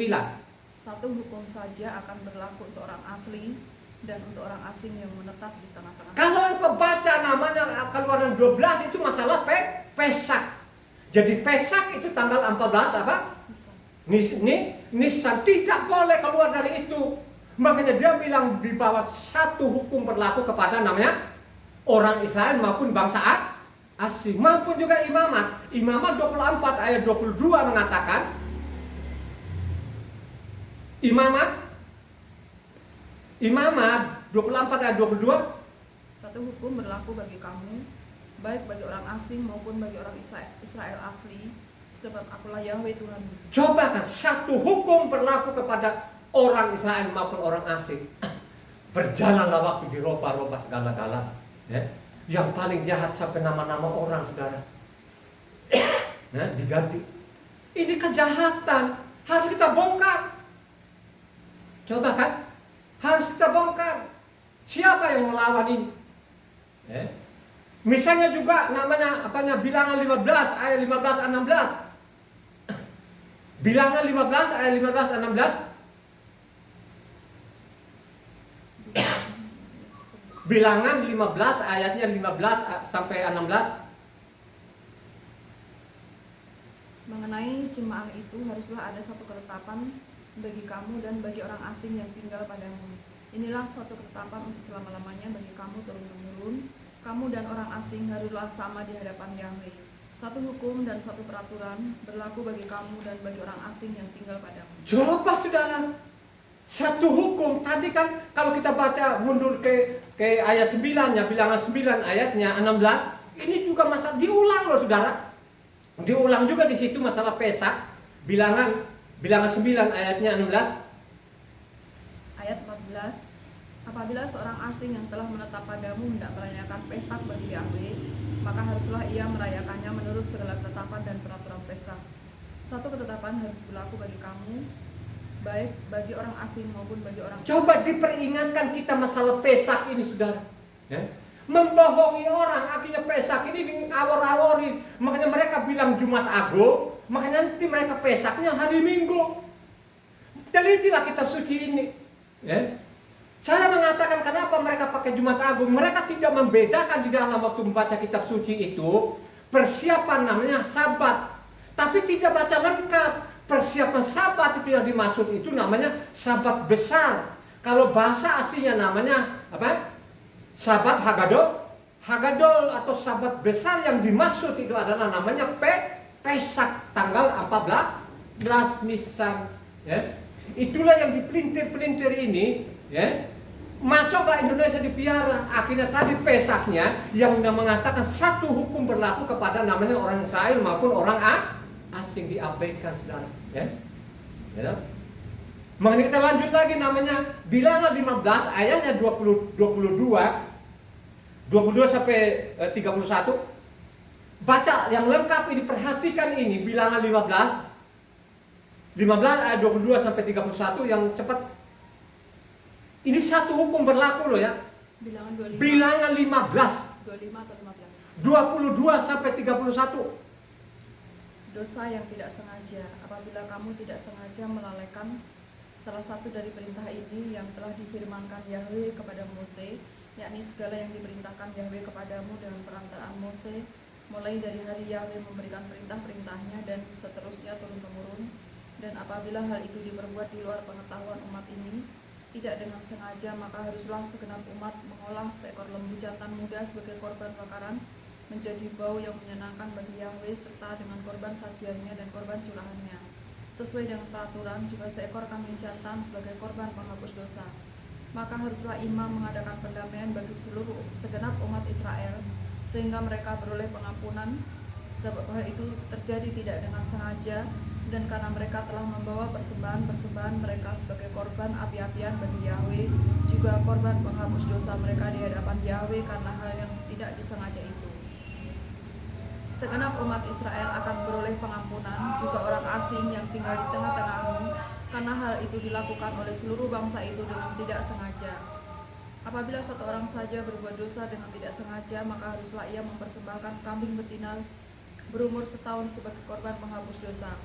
Dan imam haruslah mengadakan pendamaian di hadapan Yahweh bagi orang yang tidak dengan sengaja berbuat dosa itu, sehingga orang itu beroleh pengampunan karena telah diadakan pendamaian baginya. Baik bagi orang Israel asli maupun bagi orang asing yang tinggal di tengah-tengah kamu, satu hukum saja berlaku bagi mereka berkenaan dengan orang yang berbuat dosa dengan tidak sengaja. Tetapi orang yang berbuat sesuatu dengan sengaja, baik orang Israel asli, baik orang asing, orang itu menjadi penista Yahweh. Ia harus dilenyapkan dari tengah-tengah bangsanya, sebab ia telah memandang hina terhadap firman Yahweh dan merombak perintahnya. Pastilah orang itu dilenyapkan, kesalahannya akan tertimpa atasnya. Coba saudara, siapa yang sengaja ini merubah-rubah hukum Tuhan ini akan dihukum mati saudara. Makanya pada waktu Yosua itu, ya, izinkan tubuhnya disalib itu dengan darahnya, makanya mengatakan jangan berbuat dosa lagi. Kalau engkau berbuat dosa lagi, tidak ada pengampunan. Ya. Itulah yang tidak dipahami yang miliaran orang sampai sekarang itu, apa itu dosa? Ya, apa itu dosa? Dosa itu adalah melanggar namanya hukum Tuhan. Kalau engkau baca namanya 1 Yohanan 3 ayat 4 di sana, ya, dosa itu melanggar hukum Tuhan. Siapa yang melanggar hukum Tuhan ini, orang asli Israel maupun orang asing dihukum, apalagi yang sengaja. Sudah dikasih tahu tapi sengaja tetap bandel, ada waktunya akan dihukum. Ya. Akan dihukum. Gak ada loh saudara nanti kompromi loh saudara ya, ingat baik-baik loh. Tuhan itu dia tidak pernah akan kompromi dosa, ya. Dia tidak akan kompromi, ya. Sekalipun banyak sekali orang-orang sekarang itu ya, menggiring orang, ya, itu loh jalan lurus katanya. Tapi karena diperingatkan sana, apanya Amsal 14 ayat 12 mengatakan, Amsal 14:12, ya. 14. Ada jalan yang disangka lurus tetapi ujungnya menuju maut. Amsal 16 ayat 25 sama pasti diulang lagi.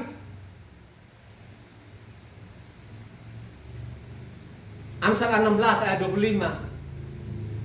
Ada jalan yang disangka lurus tapi ujungnya menuju maut. Siapa saudara? Makanya saya mengatakan ini, yang mengatakan ini dari mimbar ini benar nggak guru yang benar ini? Jangan dia bilang oh ini yang paling benar, ya. Kalau kita ibadah mingguan itu harus hari pertama ini yang benar. Ini teliti kitab suci, karena ada ancamannya di dalamnya. Siapa yang sengaja menyelewengkan, menghilangkan hukum-hukum Tuhan akan dihukum. Bukan saya loh, itu tulisan-tulisan seperti itu. Tapi tetap engkau bandel. Kan banyak sekarang orang ini yang di mimbar, ya, ini loh jalan lurus, tapi ujungnya katanya mau. Kenapa ujungnya mau? Siapa saja yang menyelewengkan namanya hukum Tuhan dihukum mati. Satu hukum berlaku kepada Israel maupun orang ini tulisan ini dia tidak akan berubah, kekal. Itulah nanti yang menghakimi. Siapa yang melanggar sabatnya, ada pasal, ada ayatnya, ya.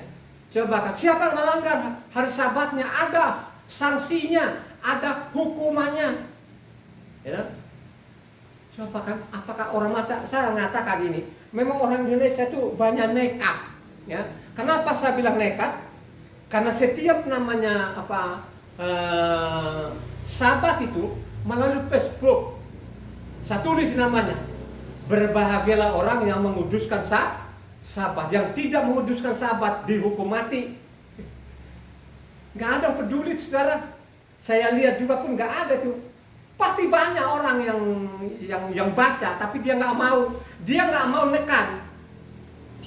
Dia lebih suka namanya Pak Pendetanya tadi itu yang tidak ada dasarnya, tapi dia abaikan namanya yang ada tulisan di dalamnya. Itu namanya fasik, ya. Jadi bukan bapaknya dia adalah Tuhan Yahweh, tapi bapaknya adalah namanya iblis, fasik, ya. Itu yang mengatakan tadi, orang benar saja hampir-hampir tidak diselamatkan, bagaimana namanya orang fasik. Ini harus dicatat, ya. 1 Tawarik 16, yang kencang baca 1 Tawarik 16 ayat 14 sampai 17. 1 Tawarik 16 ayatnya 14 sampai 17. Dialah Yahweh Tuhan kita, di seluruh bumi berlaku penghukumannya. Ia ingat untuk selama-lamanya akan perjanjiannya, akan firman yang diperintahkannya kepada 1000 angkatan, yang diikatnya dengan Abraham, dan akan sumpahnya kepada Ishak. Diadakannya bagi Yakub menjadi ketetapan, bagi Israel menjadi perjanjian kekal. Ingat baik-baik, firman-Nya Tuhan, Tauratnya Tuhan itu kekal. Dia akan ingat sampai selama-lamanya penghukumannya. Siapa saja yang melanggar, yang bilang Taurat itu tidak berlaku lagi, akan dihukum. Seorang guru yang baik, dia akan ajarkan kepada muridnya atau kepada jemaatnya bahwa Taurat itu kekal ada. Ya. Ini guru yang baik. Tapi kalau namanya guru-guru palsu itu, mendengar itu dia tutup telinganya dan dia tutup hatinya. Ingat baik-baik. Perjanjiannya itu dia ingat sampai selama-lamanya. Kekal adanya. Jangan bermain-main. Anaknya saja Israel itu dihukum. Bagaimana namanya yang bukan anaknya?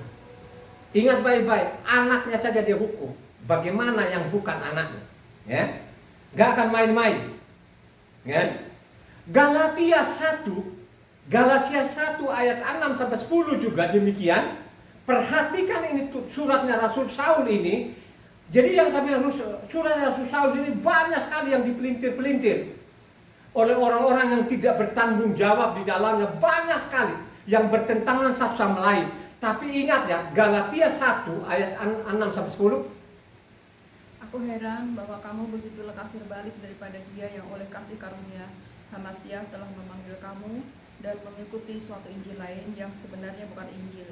Hanya ada orang yang mengacaukan kamu dan bermaksud untuk memutarbalikkan Injil Hamasiah, tetapi sekalipun kami atau seorang malaikat dari surga yang memberitakan kepada kamu suatu Injil yang berbeda dengan Injil yang telah kami beritakan kepadamu, terkutuklah dia. Seperti yang telah kami katakan dahulu, sekarang aku katakan sekali lagi. Jikalau ada orang yang memberitakan kepadamu suatu Injil yang berbeda dengan apa yang telah kamu terima, terkutuklah dia. Jadi bagaimana sekarang? Adakah aku cari kesukaan manusia atau kesukaan Tuhan? Adakah aku coba berkenan kepada manusia? Sekiranya aku masih mau mencoba berkenan kepada manusia, maka aku bukanlah hamba Hamasiah. Coba kan? Jadi kalau kita teliti namanya surat-surat Rasul, banyak sekali sekarang yang saya temukan di dalam bertentangan satu yang lain. Itulah peringatan oleh Rasul Saul, supaya kemudian hari jadi jangan kamu kambing hitamkan aku ini. Saya tidak pernah namanya menganulir namanya hukumnya Tuhan. Dicatat loh, makanya saya bilang banyak sekali orang-orang Kristen ini pakai senjata-senjatanya dianggap tulisan Rasul Saul. Teliti di dalamnya, bukan. Banyak sekali bertentangan satu sama lain. Makanya saya mengatakan ini orang Kristen ini, senjatanya mereka hanya satu. Namanya Efesus 2 ayat 15. Taurat itu sudah dibatalkan segala katanya tentuannya. Dia tidak baca lengkap. Makanya suratnya Rasul Saul ini harus dibaca lengkap. Makanya saya mengatakan suratnya Rasul Saul itu bukan murni lagi tulisan Rasul. Banyak sekali yang sudah diputar balik. Itulah peringatan pertama namanya Rasul Saul ini di Roma 1 tadi, ini Galatia 1 tadi ini. Ya, dipelintir-pelintir, diputar balikan. Ada yang ditambahin, ada yang dikurangin. Itulah senjata-senjatanya orang-orang yang tidak bertanggung jawab ini. Makanya saya bilang, siapa yang melawan ini? Saya mencatat ada pasal dan ada ayatnya lengkap. Kenapa saya bilang lengkap tadi? Kalau saya baca namanya dari Matitia itu sampai Wahyu itu kan tidak berminggu-minggu. Ya paling lama 5 hari lah sudah selesai. Saya baca. Makanya saya mengatakan dari Kejadian sampai Wahyu itu hanya 14 hari bisa. Kalau engkau benar-benar ambil waktu, kalau benar-benar engkau menyayangi dirimu supaya engkau selamat, harus kau tahu isi kitab suci ini. Kalau tidak, kau terseret sudah. Kau kan terseret. Ya. Dia akan tidak mentolerir lo kejahatanmu. Ingat juga lo ya, kalau guru yang baik, maka dia akan ajarkan kepada pengikutnya, kepada muridnya. Kalau kita baca namanya Ulangan 4 ayatnya 1-2 yang kencang. Maka sekarang, hai orang Israel, dengarlah ketetapan dan peraturan yang kuajarkan kepadamu untuk dilakukan, supaya kamu hidup dan memasuki serta menduduki negeri yang diberikan kepadamu oleh Yahweh Tuhan nenek moyangmu. Janganlah kamu menambahi apa yang kuperintahkan kepadamu, dan janganlah kamu menguranginya. Dengan demikian kamu berpegang pada perintah Yahweh Tuhanmu yang kusampaikan kepadamu. Jadi pegang saja ini, jangan engkau tambahi, jangan engkau kurangi. Dia tidak butuh loh buku tafsiranmu itu, dia tidak butuh. Dia butuh itu kau benar-benar merendahkan dirimu, kau baca kitab suci ini, apa yang tertulis di dalamnya kau ikuti saja. Itulah yang Tuhan mau. Dia tidak mau loh bikin tafsiran, karena kebanyakan tafsiran itulah banyak orang pengikutnya dan banyak orang yang mati konyol. Mereka katakan Taurat itu sudah tidak berlaku. Ingat loh ini yang kamu baca tadi ini, Ulangan 4 ayat 1 dan 2. Supaya lanjut umurmu, berpeganglah namanya hukumnya Tuhan ini. Maupun juga Ulangan 12 ayat 32, ya. Segala yang kuperintahkan kepadamu haruslah kamu lakukan dengan setia. Janganlah engkau menambahi ataupun menguranginya. Jangan engkau tambahi, jangan engkau kurang. Pegang saja ini hukumnya Tuhan ini. Pasti engkau selamat. Ya. Bukan saya loh, itu ada pasal dan ayatnya. Maupun juga Amsal 30 ayat 6. Janganlah menambahi firman-Nya supaya engkau tidak ditegurnya dan dianggap pendusta. Jangan engkau tambahi, jangan engkau kurang supaya tidak dianggap loh namanya pembohong dan pendusta. Itulah yang terjadi sampai saat ini dari mimbar pendusta dan pembohong. Ya, itulah pendusta dan pembohong. Ya, hukum Taurat katanya tidak berlaku, tapi perpuluhannya disikat habis. Sampai mimbar-mimbarnya dipeluk-peluk. Dia tidak berkata benar. Kalau engkau berkata benar, ya boleh-boleh saja lo ambil perpuluhan. Yang saya tuntut sekarang itu kenapa lo bilangnya Taurat tidak berlaku, tapi perpuluhannya kau sikat. Ya, kau perdaya orang. Pada waktu matinya orang kau ambil persembahan. Itu yang saya protes, karena di dalam kitab suci dilarang. Orang sakit lu ambil amplopnya, orang mati lu terima juga persembahannya. Ya? Coba kan, kan sama ini guru dan muridnya. Coba kan, ya? Saya anggap juga muridnya nyogok juga gurunya. Mana ada dalam kitab suci lagi orang mati lu pergi sana ambil persembahan. Coba, katanya untuk meluaskan kerajaan Allah. Ya ampun. Ya, tulisannya mana, pasal mana yang lu disuruh ambil seperti itu. Malah sebaliknya, kamu sudah peroleh dengan cuma-cuma, berikanlah cuma supaya saya tidak ngarang-ngarang. Coba baca Matius 10 ayatnya 8. Dari 5 lah sampai 8. Supaya ini nggak memfitnah atau ngarang-ngarang sendiri. Dari 5 sampai 8 deh.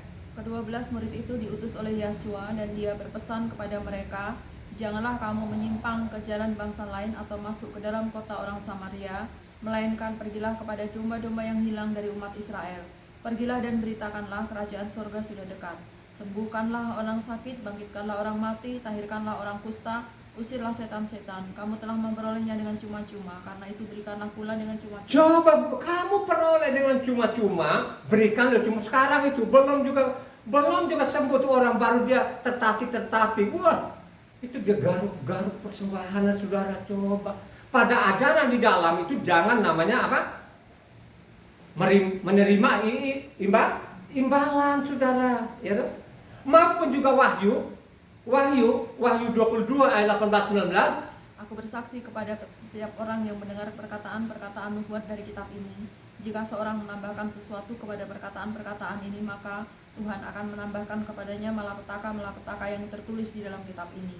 Dan jikalau seorang mengurangkan sesuatu dari perkataan-perkataan dari kitab nubuat ini, maka Tuhan akan mengambil bagiannya dari pohon kehidupan dan dari kota kudus seperti yang tertulis dalam kitab ini. Coba saudara, itulah yang terjadi. You know? Mereka tambah-tambahin, mereka bikin tafsiran ini yang tidak karu-karuan. Tafsiran itulah yang mematikan.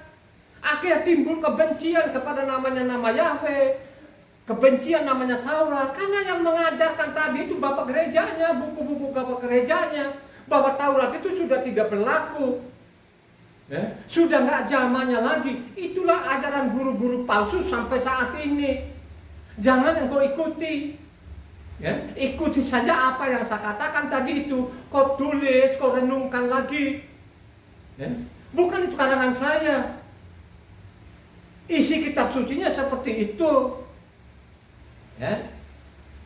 Tapi orang tetap namanya bandel, luar biasa bandelnya, saudara. Ya. Makanya saya bilang nekat. Ya, makanya zaman Mose, pada waktu Mose bilang dulu, ya, Tuhan bilang, ini manusia ini kan yang jahat sajalah, jahat dari nenek moyangnya, ya, dari Misraim sampai saat ini hanya jahat saja bangsa ini. Ya. Mereka degil, mereka tidak peduli, ya gitu. Kalau kita baca namanya Ulangan 31 16-18.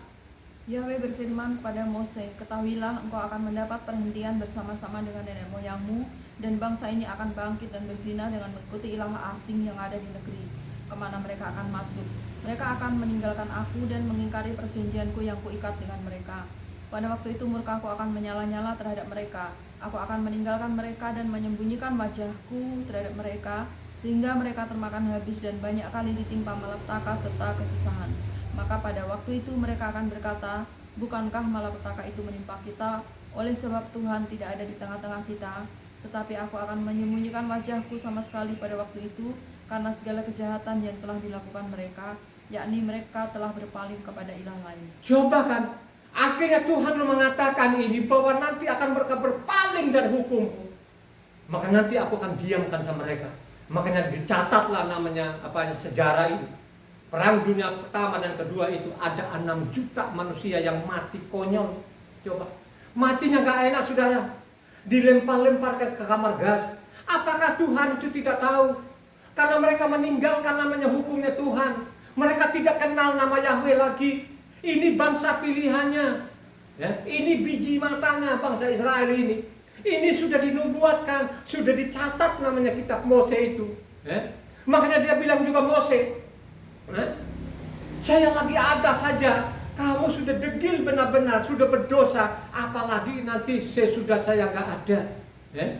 Lebih gawat lagi, benar-benar terjadi perkataannya Mose itu sampai detik itu benar-benar terjadi. Bacalah namanya tadi Ulangan 31 ayat 27 sampai 29.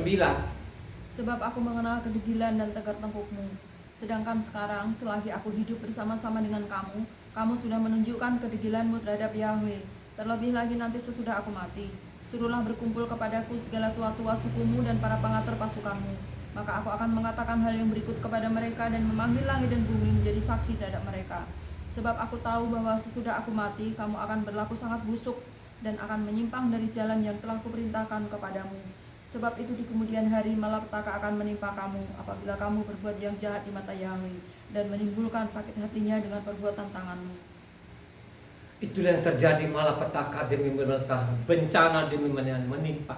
Menimpa bangsa Israel, termasuk juga kita ini saudara. Dengan sengajanya bangsa-bangsa ini memutarbalikkan hukum Tuhan saudara. Kita kena dampaknya. Ya? Ini zaman kita bencana demi bencana, malapetaka demi malapetaka, karena mereka merubah hukum Tuhan ini. Mereka bilangnya buang namanya hukum Tuhan ini. Itulah guru-guru palsu yang sampai saat ini yang kita dengar dari mimbar-mimbar ini. Coba kan? Mereka dengar namanya kutub Taurat, mereka benci banget. Mereka mendengar nama Yahweh, mereka benci. Padahal ini kitab suci yang dia pegang ada nama Yahweh di situ. Dia tidak bertanya lagi ini jemaatnya kepada gurunya atau pendetanya ini, kenapa sih ada namanya Tuhan Lulu Besar semua? Kenapa sih ada Allah Huruf? Tidak bertanya lagi, tinggal ikut saja, amin saja. Itu bagian daripada memutarbalikkan, mengganti nama seenak-enaknya sudah, yang Tuhan tidak perintahkan di dalamnya. Malah sebaliknya, supaya nama Yahweh itu dimasyhurkan. Nama Yahweh itu harus dimasyhurkan supaya banyak orang kenal. Kalau engkau baca namanya Mazmur 113, Mazmur 113 ayat 1 2. Coba Mazmur 113. Haleluya, pujilah hai hamba-hamba Yahweh, pujilah nama Yahweh. Kiranya nama Yahweh dimasyhurkan sekarang ini dan selama-lamanya. Kiranya nama Yahweh itu dimasyhurkan dari sekarang sampai selama-lamanya. Orang tidak peduli lagi. Dosa makin dosa, bertumpuk-tumpuk ini saudara. Orang nekat. Masa mengatakan orang Indonesia itu paling nekat. Sekalipun ada yang mengungkap seperti saya ini, tetap saja nekat. Saya anggap nekat itu. Karena saya bilang di YouTube itu ribuan juga, pernah ada 9.000, 4.000, 3.000. Kalau kemarin itu 1.500 saudara. Yang like hanya berapa orang? Kalau nggak salah ada 5 orang. Ya? Ada 5 orang loh yang like itu saudara. Saya yakin yang like itu ya, sama dengan pemikiran saya, kita yakin itu. Jadi memang perbandingannya, penontonnya dengan like itu buat apa nggak ada ya 1%, saudara. Begitulah nanti kan, karena sempitnya jalan sedikit kali orang, karena luasnya jalan banyak orang. Ya, jangan engkau terkecoh karena banyaknya. Ya, jangan terkecoh karena banyaknya. Ya, jadi yang terjadi sekarang ini, Orang sekarang itu carilah guru-guru yang menyenangkan telinganya. Itu yang terjadi. Ada nanti pendeta yang ketawa-ketawa sedikit, dia bikin lucu-lucu, lawak-lawak. Wah, dia ikut tertawa. Itu yang terjadi, saudara. Sehingga dia tari di mana-mana yang lawak-lawak kan. Sekarang kan ada yang terkenal sekali di Indonesia ini, ya, pendeta ini, ya. Wah, kan terkenal lawak-lawaknya juga lah, lucu-lucunya. Jutaan orang, ratusan ribu pengikutnya. Itu yang terjadi. Karena memang sudah dicatat juga zaman rasul-rasul dulu, surat Rasul Saul atau 2 Timotius 3 ayatnya 34, 2 Timotius 4 ayat 34. Itu yang terjadi loh ya sampai saat ini. Karena akan datang waktunya orang tidak dapat lagi menerima ajaran sehat, tapi mereka akan mengumpulkan guru-guru menurut kehendaknya untuk memuaskan keinginan telinganya. Mereka akan memalingkan telinganya dari kebenaran dan membukanya bagi dongeng. Coba kan, memalingkan telinga dari kebenaran. Kebenaran yang dimaksud di dalam, ya, sesuai namanya Galatia 3:21 sana, kebenaran itu berasal dari namanya hukum Taurat. Karena hukum Taurat itu menyelamatkan, kata Rasul Saul, saudara. Jadi sekarang ini orang kalau mendengar namanya Taurat, benci. Mendengar nama Yahweh, ngutuk-ngutuk. Siapa yang mengutuk nama Yahweh itu akan kekal, dosa kekal itu. Gak ada pengampunan, gak bisa lagi pakai domba, gak bisa lagi pakai darah. Karena satu kali dikorbankan nyawanya, ya, di kayu salib itu, dia tidak berulang-ulang diturunkan. Karena sana kan sudah ditulis sana itu Ibrani 6 ayatnya 4-6 maupun Ibrani 10 ayat 26 sampai 31. Ya. Coba kamu dengan sengaja kamu melanggar hukum Tuhan, kamu tidak bisa lagi menurunkan Yesua itu untuk kau salibkan kedua kali. Tidak ada lagi. Tidak ada pengampunan itu. Itu dosa kekal namanya, ya. Ya. Coba. Kekayaan yang menyelamatkan engkau apa? Halo? Pengetahuan. Hah? Apa? Pengetahuan.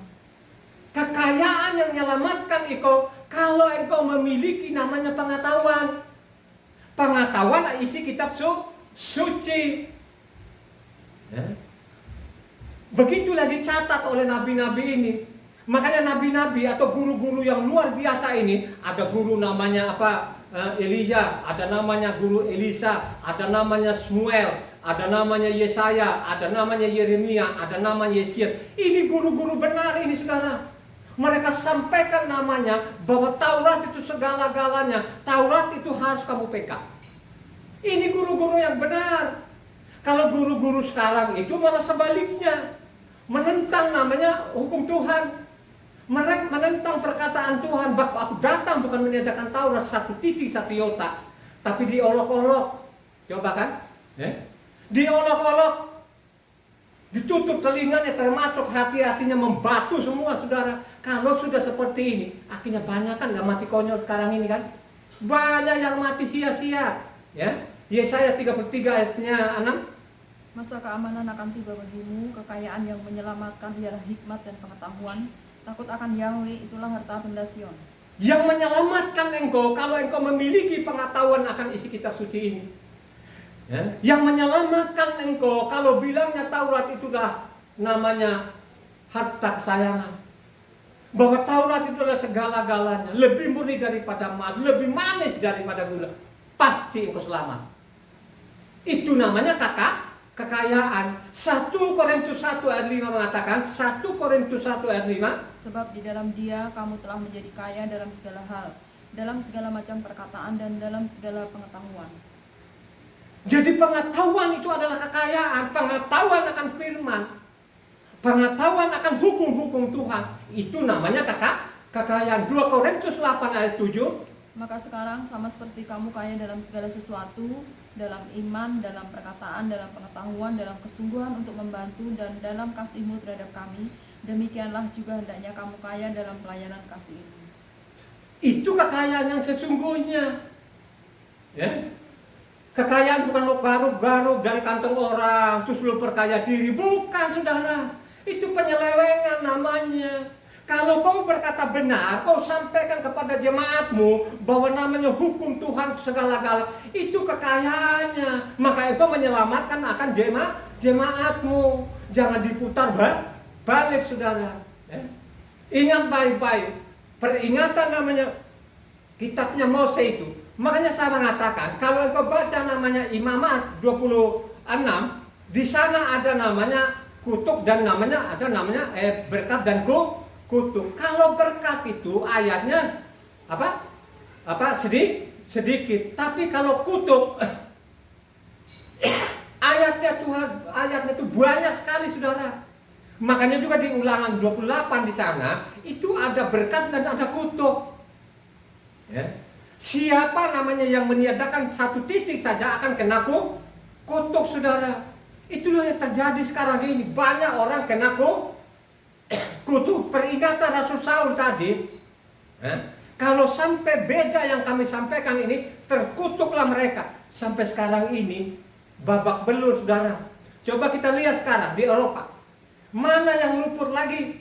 Bencana malapetaka di sana dihajar, saudara. Dari namanya Italia, Prancis, dari Spanyol, terus Yunani, sampai terus Swiss, sampai namanya Amerika tuh babak belur, saudara. Dihajar itu, saudara. Bencana malapetaka, saudara. Coba penyakit, masih segar ingatan kita. Sampai sekarang ini penyakit belum tuntas, sekarang ini masih ada di dunia ini namanya corona, saudara. Sudah banyak orang mati konyol di situ. Apakah Tuhan itu tidak diperingatkan melalui hukumnya? Kalau engkau baca namanya Ulangan 28 ayat 58 61, itu sangat jelas, ya. Itu diperingatkan kepada guru-guru ini supaya tidak boleh menyelewengkan namanya hukum Tuhan ini. Harus mereka ajarkan itu kepada orang Israel ini supaya patuh akan hukum Tuhan. Kalau kamu tidak patuh sesuai nama tertulis dalamnya, maka akan dihukum. Baca namanya Ulangan 28 ayat 58 sampai 61. Jika engkau tidak melakukan dengan setia segala perkataan hukum Taurat yang tertulis dalam kitab ini, dan engkau tidak takut akan nama yang mulia dan dahsyat ini, yakni akan Yahweh Tuhanmu, maka Yahweh akan menimpakan pukulan-pukulan yang ajaib kepadamu dan kepada keturunanmu, yakni pukulan-pukulan yang keras lagi lama dan penyakit-penyakit yang jahat lagi lama. Ia akan mendatangkan pula segala wabah Mitzraim yang kau takuti itu kepadamu, sehingga semuanya itu melekat padamu.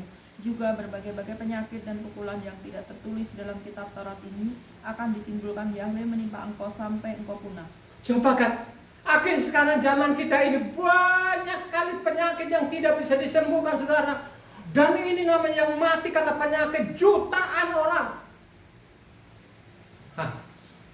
Yang mati karena penyakit jutaan orang, yang mati karena celaka, malapetaka jutaan orang, saudara. Ingat tsunami tahun berapa itu? Disapu itu dari Indonesia sampai ke sana tuh, sampai India. Coba kan, jutaan orang mati. Coba, saudara. Karena tidak pedulikan lagi namanya hukum Tuhan ini. Tidak ada lagi guru-guru yang berkata benar. Semuanya mereka nyeleweng. Coba kan, memperkosa namanya hukum Taurat itu, memperkosa nama-nama orang, mereka ganti semua ini. Akibatnya apa? Akhirnya dibilang timpakan penyakit yang susah disembuhkan. Benar nggak? Coba kita lihat sekarang itu banyak orang dengklek-dengklek. Dia lari sana, dia lari sini, dari pendeta yang satu ke pendeta yang lain, tapi tidak ada respon pada Tuhan. Ya, coba kan. Ada juga sedikit-sedikit kan, karena dia kalau yang begitu saya sudah pengalaman. Orang ini kan sebenarnya dia nggak jalan, memang sudah jalan kan, dia bertati-tati memang itu. Karena teriakan-teriakan orang agak dia percepat lah. Pulang di rumah tetap aja begitu, akhirnya mati.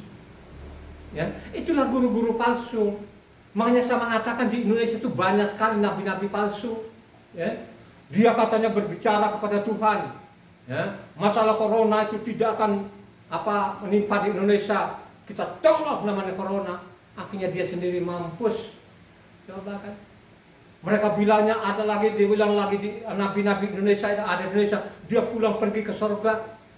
Di dalam kitab suci itu nabi-nabi besar nggak pulang-pulang pergi ke surga. Ya, ada namanya Elia, dia naik kan, dia tidak pulang lagi ke bumi ini, saudara, dia nggak pulang pergi. Kalau kalau Nabia atau Nabi Indonesia dengan Nabia Indonesia ini ada yang pulang pergi ke surga, ya, itu penipu-penipu yang tidak benar itu saudara, menipu orang, ya. Dia tidak mau lagi menyelidiki kisah suci ini, ya.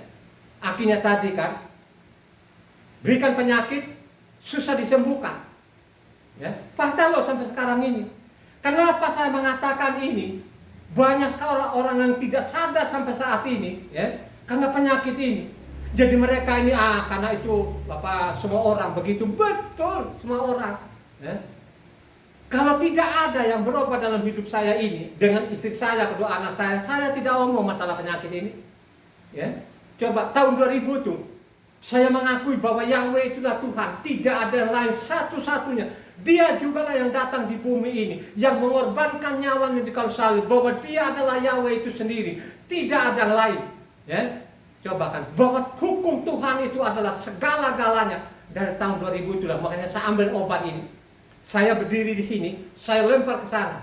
Sampai di sini, obat tidak masuk dalam tubuhku. Karena dia adalah, Yahshua adalah dokter di atas segala dokter. Dia adalah tabib segala tabib. Benar enggak? Luar biasa, sempurna adanya. Dari tahun 2000 itu sampai saya bicara ini, tidak pernah saya berobat, tidak pernah ke dokter. Kalaupun saya ke dokter kemarin itu waktu namanya corona, karena bilang kalau tidak ada dokter naik pesawat tidak bisa, harus pakai itu, kan gitu kan? Sehingga saya terpaksa, ya. Coba kan, selama 24 tahun ini kami berempat, istri saya, kedua anak saya tidak pernah berobat, ya. Khususnya saya ini memang tidak berobat sampai saat ini. Saya sehat-sehat saja, malah lebih sehat dari dulu. Sebelum tahun 2000 itu kan sudah berapa juta uang yang kami keluarkan, mondar mandir rumah sakit. Tapi saya sadar tahun 2000 itulah saya mengaku bahwa Yahweh adalah Tuhan, tidak ada yang lain. Tauratnya itu adalah segala-galanya. Itulah pembuktian bahwa Tauratnya adalah yang menyembuhkan, yang menyehatkan, dia menghindarkan dari segala penyakit. Dia berikan penyakit kepada orang-orang yang membencinya. Kata Ulangan 7 ayat 15. Ya, terakhir. Jadi Ulangan 7 ayat 15, dia berikan penyakit itu kepada orang yang membencinya. Bukan saya loh ya. Ya. Jadi dia membedakan di situ, dia melindungi orang dari penyakit itu yang menyintai hukum Tuhan, yang mengaku bahwa Yahweh itu adalah Tuhan, tidak ada yang lain, dia akan hindarkan penyakit. Tapi yang menolak nama Yahweh itu, yang menolak hukum itu, dia berikan penyakit. Baca namanya, Ulangan 7 ayat 15. Yahweh akan menjauhkan segala penyakit daripadamu, dan tidak ada satu dari wabah celaka yang kau kenal di Mitsraim itu akan ditimpakannya kepadamu, tetapi ia akan mendatangkannya kepada semua orang yang membenci engkau. Para saudara, renungkan ini, dicatat baik-baik. Jangan engkau menghujat nama Yahweh, jangan engkau menghujat namanya hukum-hukum Tuhan, karena itu tidak ada pengampunan. Satu hukum berlaku kepada orang Israel maupun bangsa asing. Itu ada yang benar, itu guru yang benar. Tapi kalau dia menyimpang dari perkataan-perkataan yang saya suruh tulis tadi itu namanya guru-guru palsu. Ya. Jadi bapaknya dia bukan Tuhan, tapi bapaknya dia adalah iblis. Baca paling terakhir namanya Yohanan 8 ayat 43 sampai 44. Jadi terakhir, ya, siapa yang menolak namanya hukum Tuhan, itu bapaknya bukan namanya Tuhan tapi iblis. Bukan saya, itu catatan di dalam kitab Rasul-Rasul itu. Yohanan 8 ayatnya 43-44. Apakah sebabnya kamu tidak mengerti bahasaku, sebab kamu tidak dapat menangkap firmanku? Iblislah yang menjadi bapamu dan kamu ingin melakukan keinginan-keinginan bapamu. Ia adalah pembunuh manusia sejak semula dan tidak hidup dalam kebenaran, sebab di dalam dia tidak ada kebenaran. Apabila ia berkata dusta, ia berkata atas kehendaknya sendiri, sebab ia adalah pendusta dan bapa segala dusta. Apakah? Jadi orang itu tidak tahu kebenaran, ya? Tidak tahu apa kebenaran. Nah, dari dulu sampai sekarang ini di mimbar-mimbar itu tidak menjelaskan apa itu kebenaran itu. Tidak ada loh saudara. Hanya mereka berkoa-koa, guru palsu ini, guru pembohong ini. Kebenaran, kita bicara kebenaran. Tapi mereka melanggar hukum Tuhan. Mereka melanggar Taurat itu. Karena Galatia 3 ayat 21 mengatakan, Galatia 3 ayat 21, Kalau demikian, bertentangankah hukum Taurat dengan janji-janji Tuhan? Sekali-kali tidak. Sebab andai kata hukum Taurat diberikan sebagai sesuatu yang dapat menghidupkan, maka memang kebenaran berasal dari hukum Taurat. Coba kan, siapa yang menolak ini? Loh, siapa yang menolak ini? Itu kalau guru-guru benar, dia akan pelajar kitab suci ini. Dia mengatakan bahwa kebenaran yang dimaksud itu namanya hukum Tuhan. Yang dia mengatakan aku datang di bumi ini bukan meniadakan Taurat satu titik, satu iota. Dia bukan meniadakan sabatnya, hari sabatnya. Dia bukan meniadakan hanam pondok daunnya. Dia bukan meniadakan namanya pesaknya, tidak. Dia hanya menggenapi maksudnya apa yang sudah ditulis dulu, yang dinubuatkan oleh nabi-nabi benar-benar terjadi. Jadi itu yang dimaksud digenapi. Amin.